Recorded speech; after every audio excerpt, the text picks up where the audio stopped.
welcome everyone. So thank you so much for coming and taking your time out. I wanted to give my experiences in this talk as a professional filmmaker trained as a director about using generative AI from a director's perspective. And so I'm going to talk about an experience that I had making kind of an experimental film that I'll get into in a second. So firstly, I think, we've all seen all manner of headlines and things about generative AI and how it's going to take jobs and change the way the way films are potentially made or television's made, certainly music, but I'm not going to get into that music side. But it's very controversial in a lot of respects. People are worried about job loss, people are worried about changes in media itself and the industry and so forth. And as a practitioner, I'm interested in thinking about what really is the case. What really can generative AI do, particularly for film and video? And how much of a threat is it? Will it really change things in the way that people expect it to? So how is AI being used? Well, presently, there are maybe three major ways, I would argue, that it's being used, at least for generative video. First, of course, is the AI slop, the wonderful things we see on social media, the boats sinking that never happened, the fake news of people being with celebrities and celebrity encounters and all sorts of just junk, which is really unfortunate, and it's very popular, it seems, because there are a lot of clicks for clickbait, it seems. More interestingly, at least from my perspective, is advertising. Because advertising historically in the film industry is where a lot of the interesting grammars and genres and new techniques have come from. So it's been kind of cutting edge, and those have trickled down into broadcast television and into feature film. So there's an artistic side to advertising that is really interesting to me, and indeed a lot of brands and agencies are now embracing generative AI to try and, again, create new grammars and get new interest. And then there are a lot of short films being made. A lot of amateurs, but more and more professionals are becoming involved. And there are interesting organizations like Curious Refuge and others who are fostering a kind of a bridge between industry and this new technology. As I understand it, Curious Refuge is in over something like 170 countries, and there are over 4,000 active students, something like that, which is remarkable for a technology that is so new. So it is something that industry is looking toward. So I thought it would be interesting to take a look at, first, an example of what I think is a very good use of the technology from an ad that just came out a few days ago.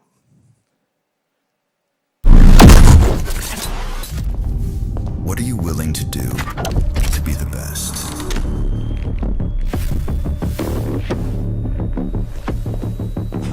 What if it all came down to a simple choice? Red or green? Red. You can feel it. Feel energized. Perform at your best.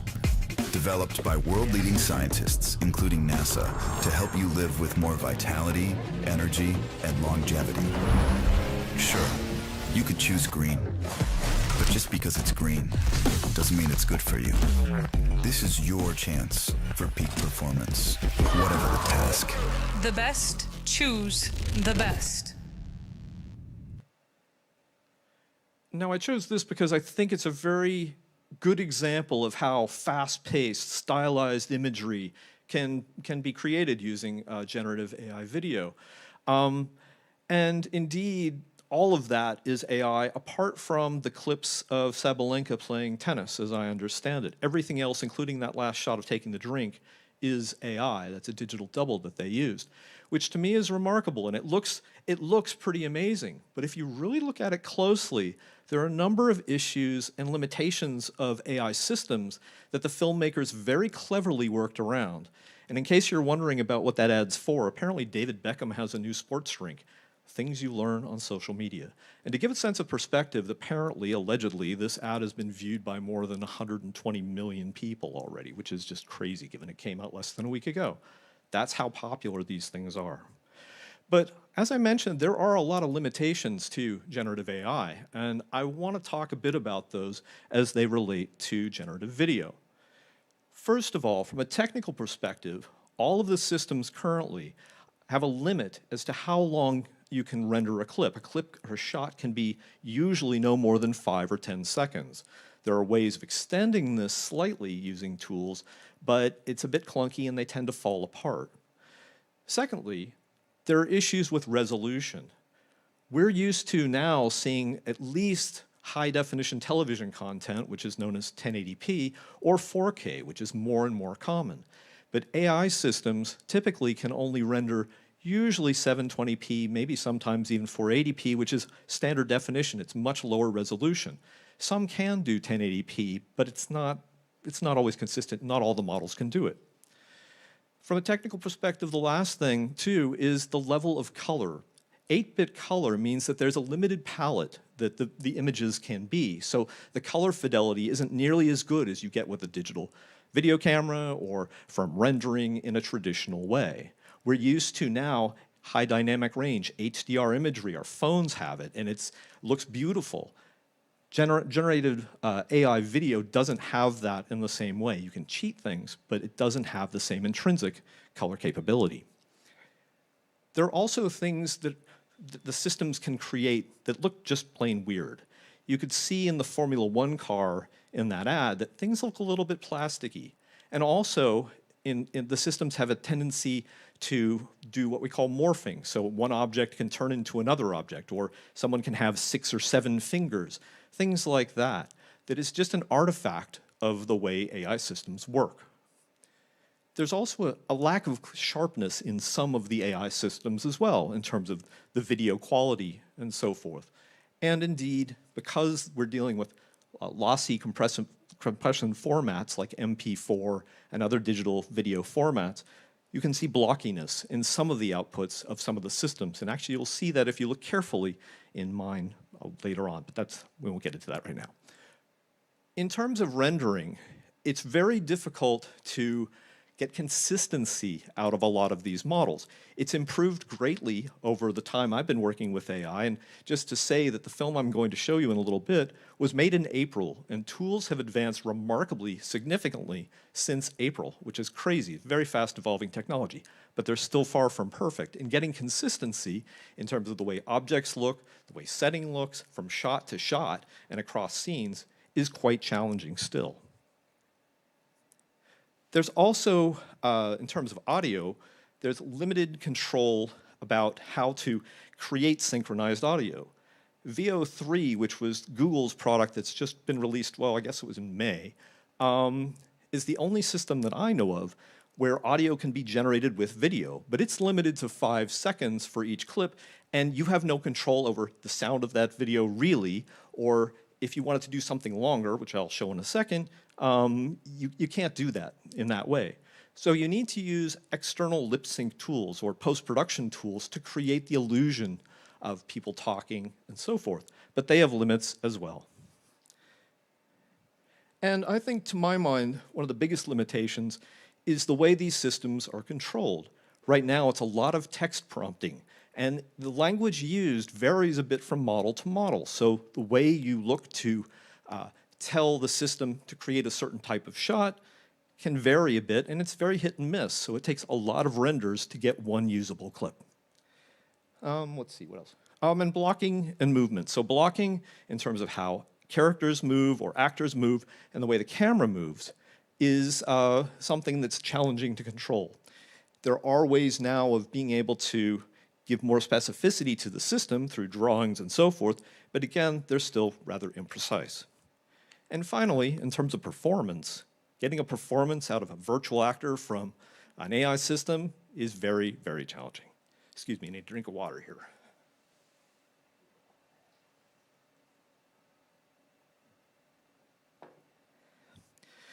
But the reality is that AI is really a misnomer. It's not a good name because there's nothing intelligent about AI. It's a statistical model that has classified a bunch of attributes of film. And from that, it then reconstructs them based on how you prompt it to reconstruct things from that database. It's not really intelligent. It can't really give you what you want without you putting a lot of effort in. So my interest in AI comes from making films that are personal, that have interpersonal relationships and really kind of deal with human emotion and reaction. And that's something that AI struggles with. And I think this is one of the reasons why I put together the Shatterpoint test, which I'll show in a minute. But I think it's useful to talk a bit about what does a director do when looking at a script to create something that's real when making a traditional film. And indeed, this should translate to AI as well. The first thing, of course, is to look at the script, understand the overall themes, the overall messages, key scenes, key moments, key beats, so you can then make sure that those are accentuated and come through in the project that you're directing. It's then important to understand characters, who characters are, what they want, what they're about. And from that, you can develop ways to direct performance in a very clear way. And typically, this is done using action verbs. So for example, let's say we have a scene where there's a confrontation between two people. You could give a direction to an actor to scold someone, or belittle someone, or indeed emotionally destroy someone. And from the same text, you'll get 3 different performances based on the types of words used to be able to craft the performance. So the director and the actors work together to be able to shape that performance. That comes from specificity in language. Pardon me. The next thing that's vital is to understand the audience, not only about what they understand from a genre, but how they learn information. The majority of drama that we get from performance really comes from understanding a reaction a character has to an action. So let's say we have a situation where a woman punches a man. If she punches him in the face and he cries, we know one thing about him. But if she punches him in the face and he laughs, we have a different understanding of who he is and what he's about. That distinction is important because we need to understand, as a director, how to then shape performance by how the audience will react to the way the characters react in the film. Composition and how the camera frames this is also vital. What we see, what we don't see as viewers really dictates our interpretation of story. So you can withhold information as you might do in a horror film to create a scare ultimately, or reveal something that the audience knows that maybe the characters don't, that creates a surprise or tension later on. Likewise, if a camera, say, is up high looking down low on someone, we can say that character may look weak, or likewise, looking up, if we see a person, the character looking down at the camera, they have a sense of power. All of these things go into crafting performance and crafting story. Finally, understanding the choreography between the way actors work together, the way they move within shot, the way the camera moves with them, also is important to conveying story as well. So, where did Shatterpoint come from? Well, I had a number of questions that I was interested in exploring when I put this project together. Firstly, can AI be effectively used as crew? In other words, can I treat it as another department, as a director, working with it in a similar sort of way that I would do with a department on a traditional film? Likewise, is it possible to get the creative input from the systems in the same way that you do when you're working with an art director or a sound designer or a cinematographer, where collaboratively you work together to put together something that will create the vision that you have for the piece, to create the mood and the tone to support the story? Is there a way to overcome the limitations that AI has? I listed a number of the limitations. Are there technical ways you can get around this to give more freedom to directorial styles and so forth? And finally, is it possible to actually get believable, empathetic performances out of AI actors? That's a real question. So where did the Shatterpoint project come itself? Well, it actually started as part of an April Fool's prank. I used to play in the 1980s. I was in a band called Wild Kingdom. We were an alternative rock band. Think of Squeeze or XTC, that sort of thing. And we played around the tri-state area in Pittsburgh, and we're reasonably well known on the club circuit, I guess. I hadn't talked to my bandmates in quite some time, but I reconnected with them earlier this year, and it got me to thinking, wouldn't it be funny to take songs from one of our songs, take the lyrics from that, make a different version and try and do like an April Fool prank? So I chose the song Falling, which was one of my favorite songs that we played, and it has stories of kind of angst and whatnot. And I thought, I wonder if you could make this into kind of a 40s torch jazz song. And I put it through a system called UDO, and I was really surprised by what it did. I just gave it lyrics, and the AI system generated the song that you'll hear in the film. And I was kind of blown away by it. It's not perfect, but it's pretty wild. And so I thought, okay, I'll take the lyrics and I'll stick them in ChatGPT and say, can you put together an IMDb entry for this fake film that I'm thinking of, from 1940s jazz song? And it came up with this blurb, which I'm not going to read out, but suffice to say, it has themes of angst and loss and mental, people falling apart and stuff like that. And then I said, okay, in ChatGPT, make me a poster. And this is virtually the same poster that came out. I added some names to it, but this is the poster, essentially, that it came out automatically. And I was blown away by this. So anyway, I sent these to my bandmates, and Eric, who wrote the lyrics to the song, wasn't fooled because he knew he actually wrote the lyrics. But our keyboardist, Edie, actually believed it.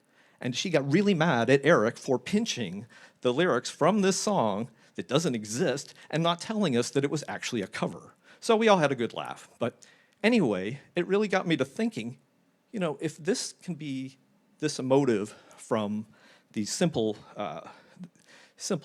pranks with things around a film, I wonder if I could actually make this into a test bed to try the questions, try to find answers to the questions that I have about narrative filmmaking using generative AI. So thinking about this, it clearly had a film noir sort of theme, and that seems ideal. And so I was thinking about what are the influences I could draw on from films like Gilda or Murder, My Sweet. And then I got to thinking about Touch of Evil. And Touch of Evil has a brilliant opening. I don't know how many of you have seen Touch of Evil, Orson Welles' famous film from 1958, but the opening shot is about 3.5 minutes, and it's one continuous shot. And it goes, well, I'll show parts of it. I can't show the whole thing, but I'll show a bit of it so you get a sense of how one fluid shot, carefully crafted, can create suspense, tell story, and do a lot of different things. So here's a brief bit of it.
I'll leave it there and leave it as a bit of a teaser. There's another 2 minutes or so of the car moving along, and then our main characters come in, and will they get blown up? Will the people driving get blown up? Will they find the bomb, and so forth? It's a brilliant sequence. It really, really is. And I thought, one thing AI is really bad at, I mentioned there's 5, 10-second clips. Is there a way you could actually make one continuous shot or a long shot that is in the spirit of that? And that's one of the things I wanted to explore. So thinking about film noir, it seemed like an ideal test bed because It's drama based on interpersonal relationships. Yeah, there's usually crime and deceit and all this sort of thing, but it's really about action and reaction, which is what film noir is, and something that AI isn't great at. That is there a way you can make it convincing? It has a stylized look, but it's pretty naturalistic, really. Most film noir is melodramatic, but it is fairly naturalistic in terms of the way it looks, apart from the lighting, of course, which is quite pooly and you know, chiaroscuro and so forth, which is another kind of trait to it. But it's a good mix between style and naturalism. Thinking about the blocking again, you know, could I find a way to block things in the same way that Wells did, on a much smaller scale, of course, to create that kind of feel, that kind of shot, not necessarily full of suspense, but to be able to create that kind of moving shot for dramatic purposes. And again, thinking about the complex lighting, is there a way to recreate it and get consistent lighting out of the system? So Shatterpoint was set up effectively as kind of the final musical number, a finale, if you will, of a film noir kind of film. So it has a clear beginning, middle, and end for a sequence, but it really kind of feels like a part of a larger piece. Anyway, without further ado, I will show the film.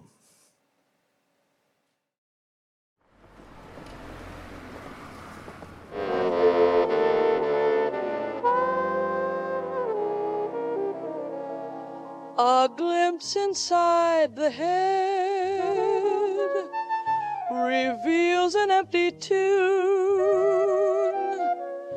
Nothing spoken, nothing heard, an oily black lagoon. Now I turn to glass, and what if I should break? The words collide beneath the pain, puddles turn to lakes. Oh no. Now I'm falling. When I hit the bottom, will I cut and bleed? Will I shatter in 1,000 bits? It's quiet once again, but that's what scares me most. I've heard the thunder, where's the rain that swallows up the host? Suddenly I'll scream with words no longer mine. My tongue conforms, saying by this dance my heart beats out the time.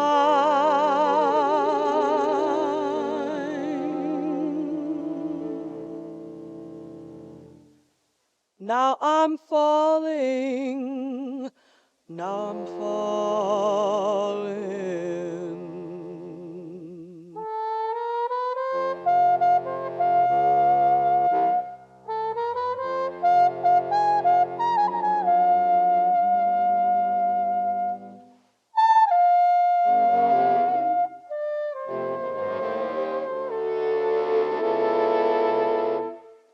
Now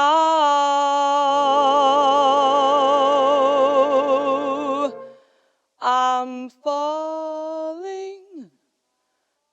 Now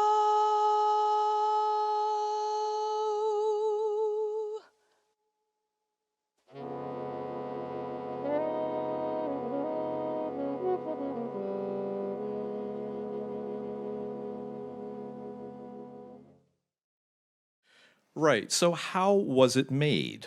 Well, first of all, I chose to use these systems and have control. You really need to use frames and keyframes, kind of like the way animators do. So I created still frames using 3 different packages. The one mainly I used was Focus, which is an open source system that I could use locally. I refined images using ChatGPT, which is remarkably good for getting consistency, which is kind of interesting. And I used Rev a little bit, which is a system that's very good at naturalistic shots, and that was for the exteriors.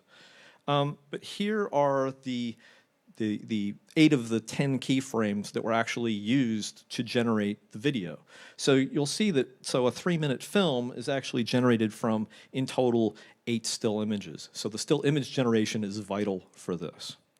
And how does that work? Well, I used a system called Kling. Back, again, this was made in April, and at that point, Kling 1.6 Pro was probably the best model for AI generative video.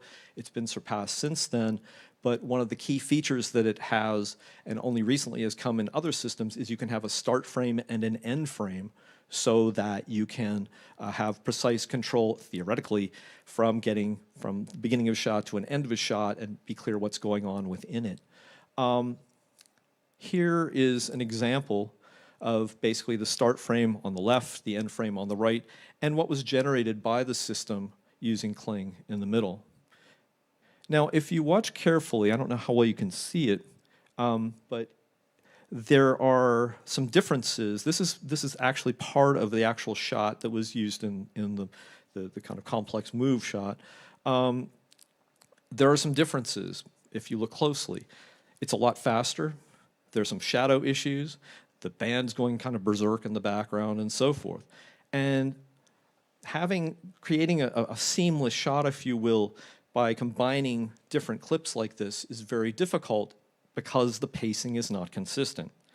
So one of the things that I had to do in the kind of assembly stage, I used Premiere Pro basically to edit it, but I also did a lot of speed ramping to be able to change the speed of the clip so that they could blend into each other and feather the move so it seemed like one continuous crane dolly move. Not perfect, but I think it works fairly well, and this is basically just showing the time of how the speed ramping worked over time. From that point, it was traditional post-production, with the exception of the lip sync. And the one thing I will say about lip sync is it hides all of those speed ramping things. Because the dialogue's added last, the fact that the speed's changing is hidden by the fact that she's actually singing in real time.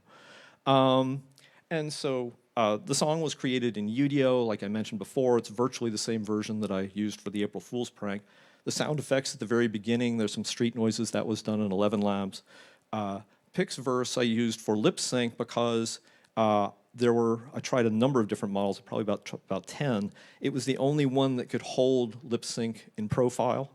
They usually fall apart at that point. And then I just used grading in DaVinci Resolve and so forth. So just general final frame. So what is my analysis? What do I think of how this actually came out? Well, things that worked, I would say the characters and setting are consistent. Consistency is a really big thing in AI, and I think you can say they're consistent. They're not necessarily the best, but they're consistent. And I think that the method I created to create the long camera move shows that you can get past that limit of 5-second or 10-second clips. There are ways of doing it. It's a lot of post-production work, but you can do it, and it could be a lot better if I spent more time on it, but it is a process that can work. I think the eye line worked quite well in the sense that I wanted the man to look just off camera, but we're tight to him so we get a personal glimpse of his facial expressions.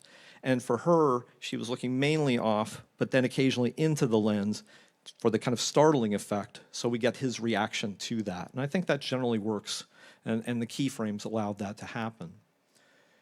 And one subtle thing that I don't know if anybody really picked up on, but the breaths that she takes before she starts to sing are in sync. So she takes a breath and starts to sing. And that's a subtle thing, but if you want naturalism, that is what you need to do. You need to find out what are those cues that we have that we as humans recognize as real.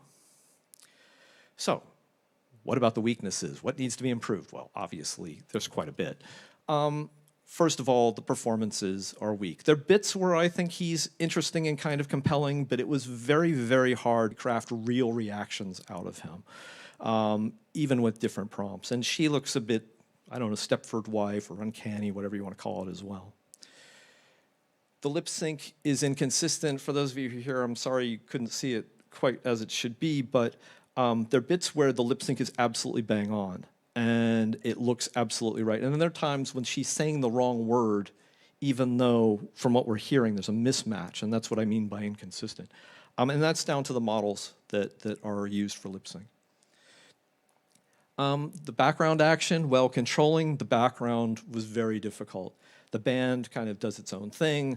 The audience behind the man, they're doing all sorts of stuff, and trying to control the background action as well as the foreground action is virtually impossible. At least I found it very hard. The only way I can think to do it is to render it in separate passes, render the background, control that, get that right, and then composite the foreground over it, which is a lot of work. And the realism, the expressions are kind of strange, and the eyes look dead.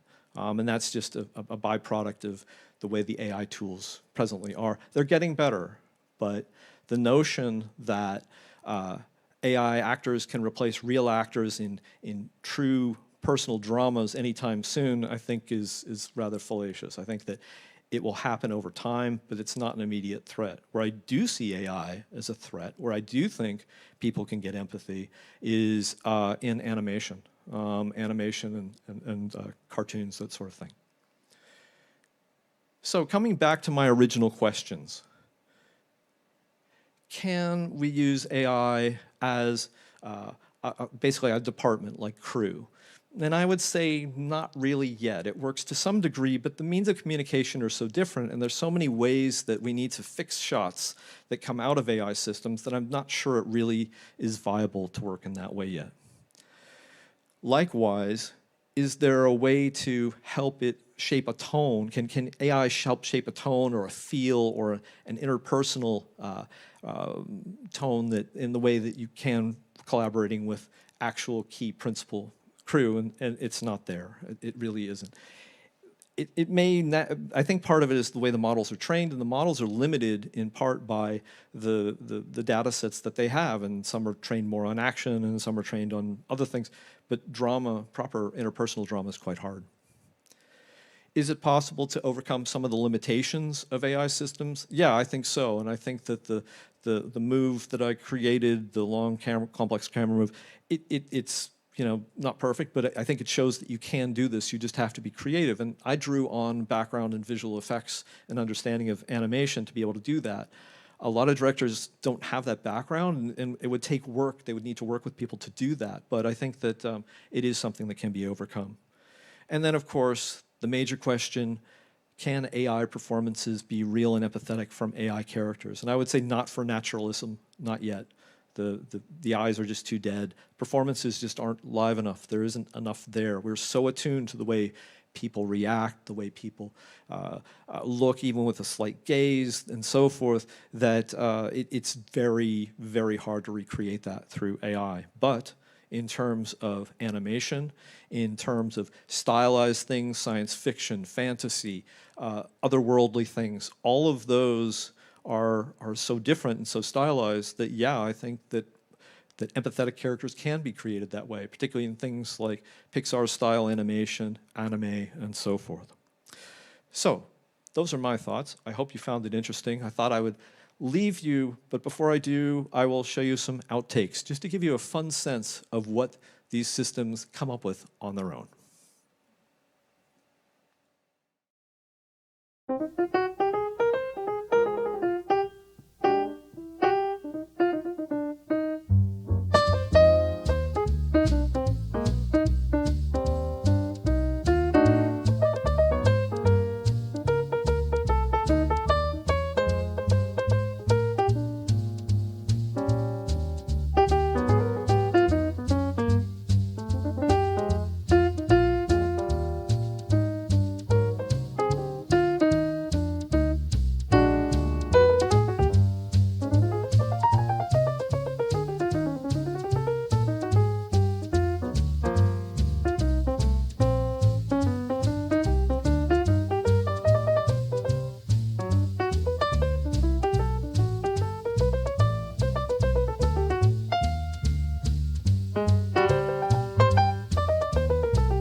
questions.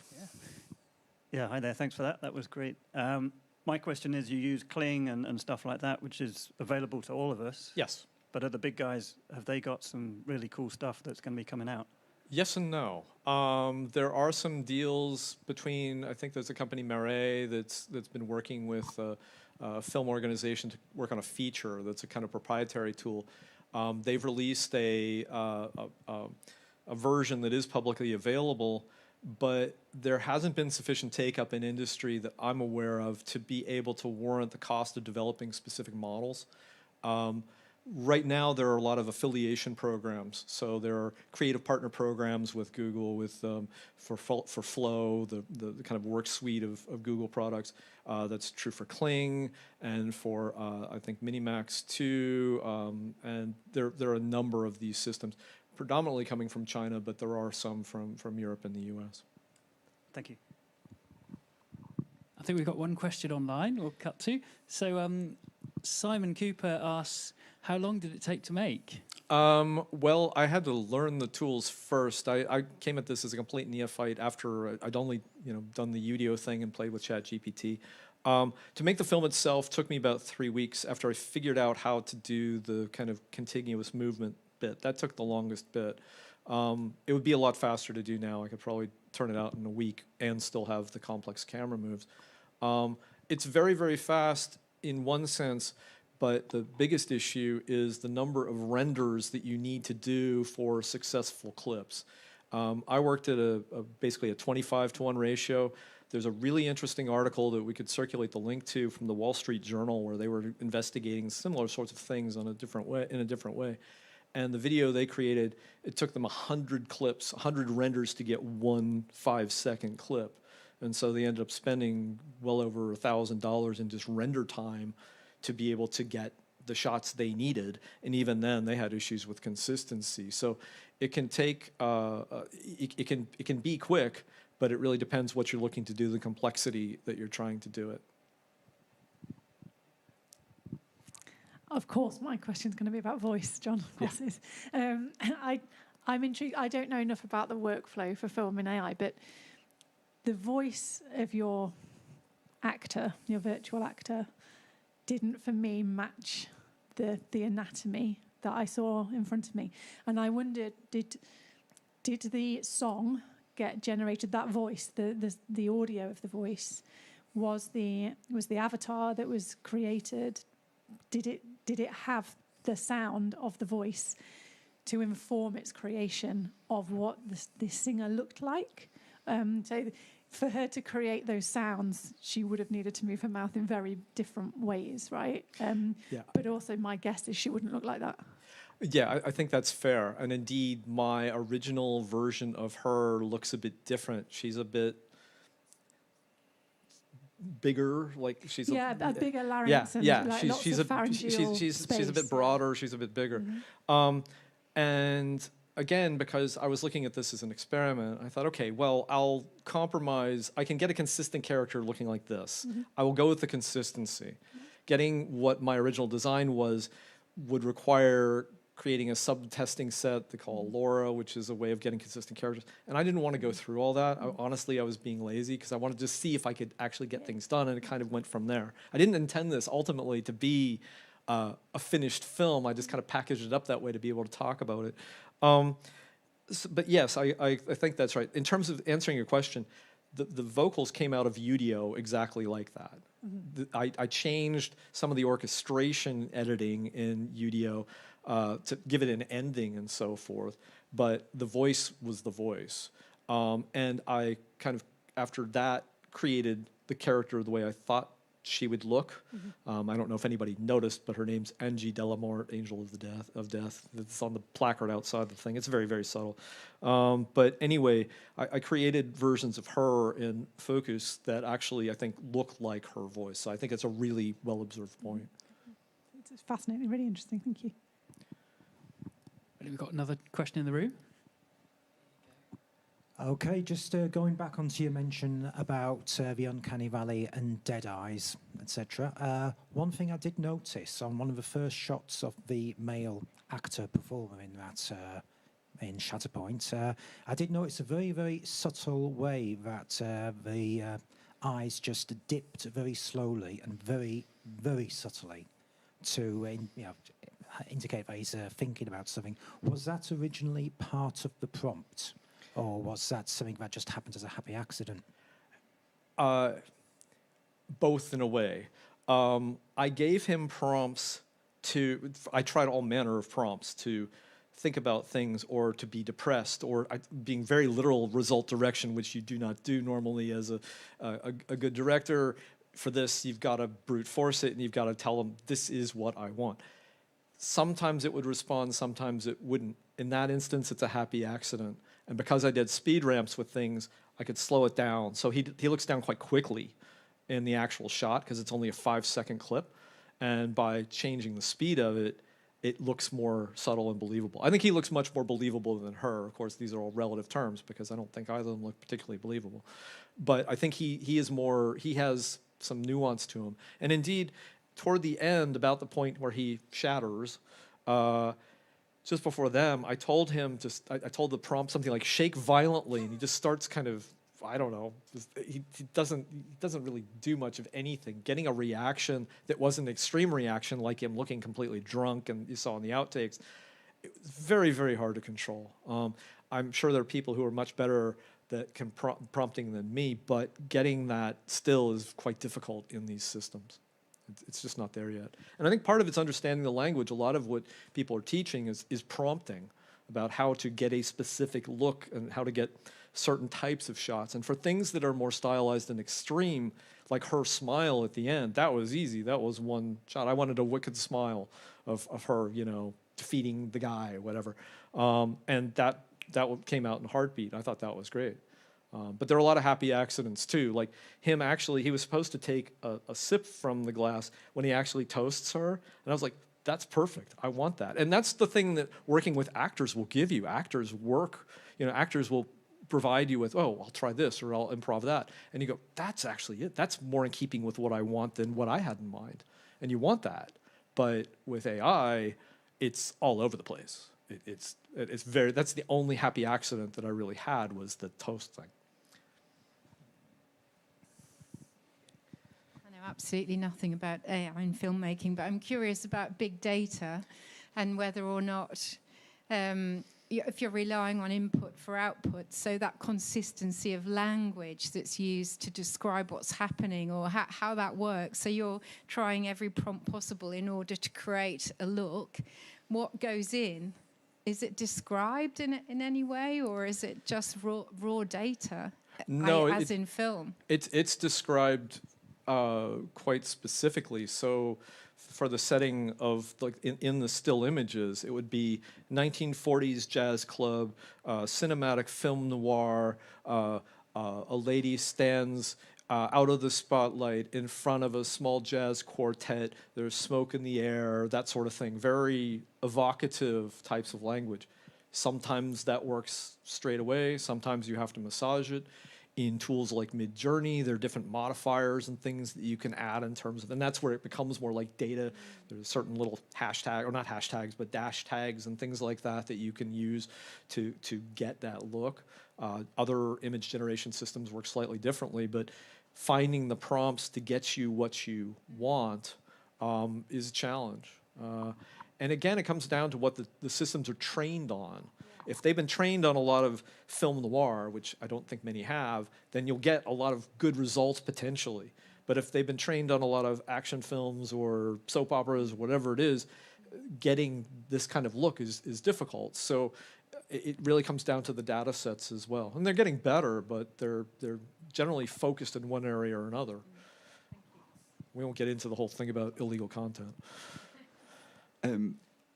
Sort of on that subject, I'd be interested to know that if you know the rendering costs of producing that Shatterpoint. What you mean in terms of physical cost, or do you mean in terms of energy use, which is another concern of mine? Actual cost, as in. It cost just under $200 American. Oh, right. Almost everything is in dollars in these things, which is why I mentioned it. We've got a couple of questions from the online attendees that I'll hand over to.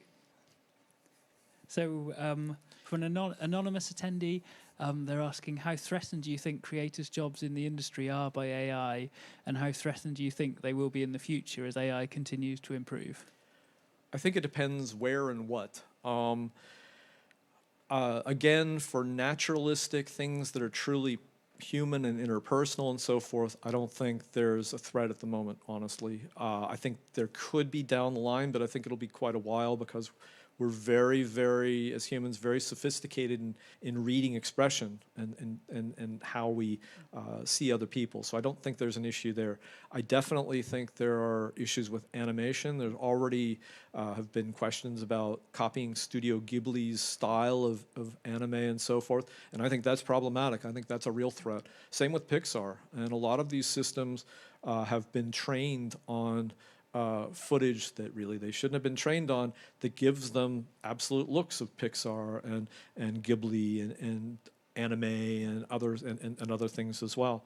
So in that sense, I think there is a threat for certain types of jobs in terms of production design, for certain types of projects. Quick turnaround things for sure. I think in advertising you already see it being used more and more. So I think that it'll depend where. I think that humans are still much more effective writers. I think from a directing standpoint, it will still be human directors, and I think that's not the way the tools are being designed. Google and others want the system to do everything and be the creative. And I don't think it does a good enough job, but you get a lot of AI slop, and people seem to like AI slop, and that is a threat to real jobs for short form. For long form, I don't see so much of an issue, but for short form, I do. And I've got a question from Anna Samuel. So they're asking, what would you say the current tools to keep an eye on are? And do you use one model or do you see one model eventually floating to the top in terms of usability and reliability of output, or will it be a continuous battle between each of the specialized models?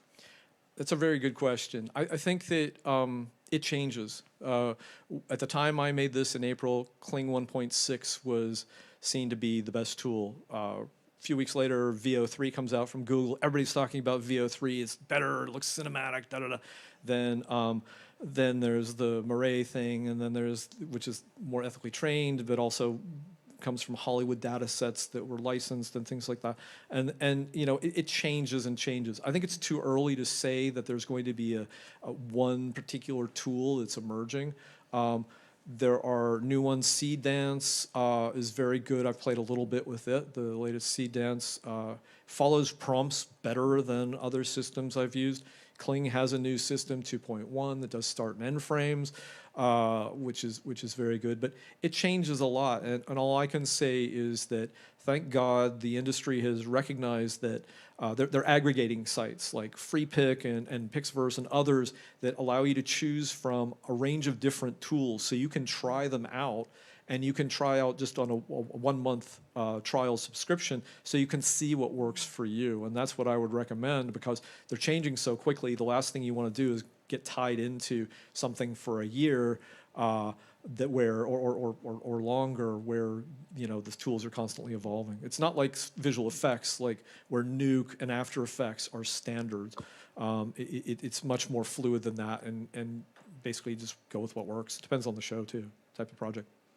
I've got another question from Chris Falone. So he's been making action AI short films and is running into challenges of censorship.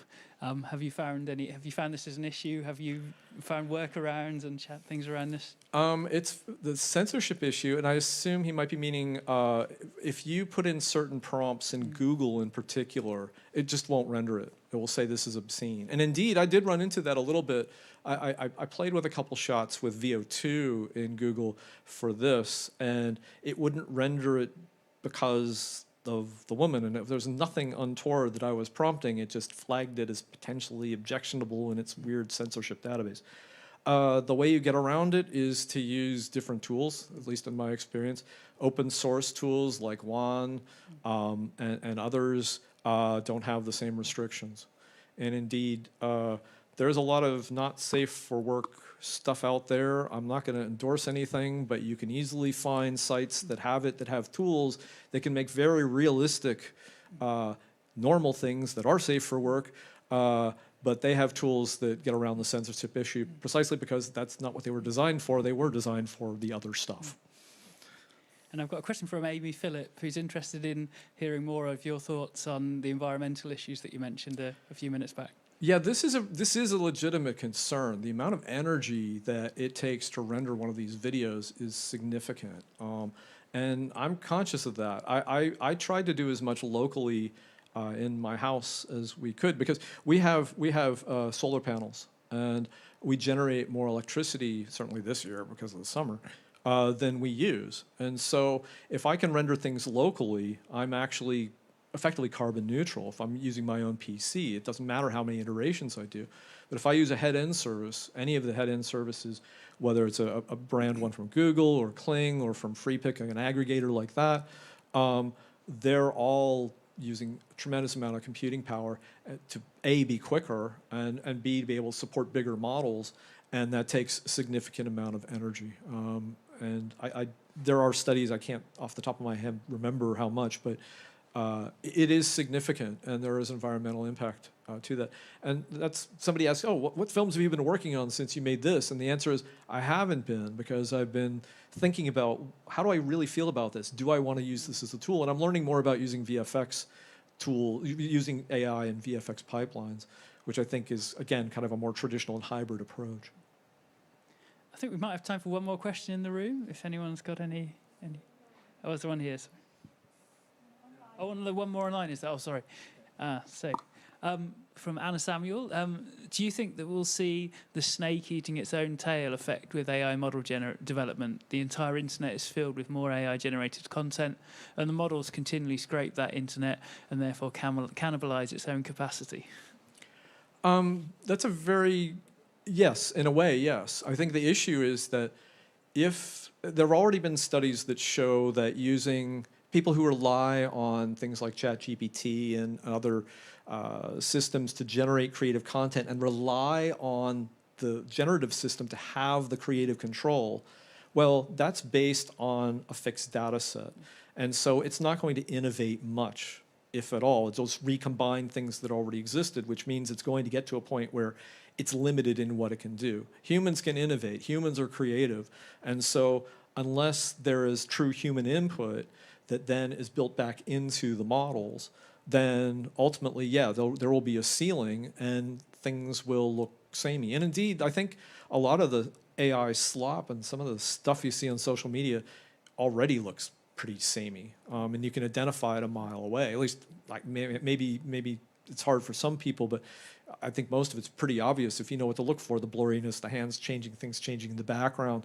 You know, I don't know how many times I've seen ships crash horrifically with tidal waves being created. And of course it's fake because we would have heard about it on real news otherwise.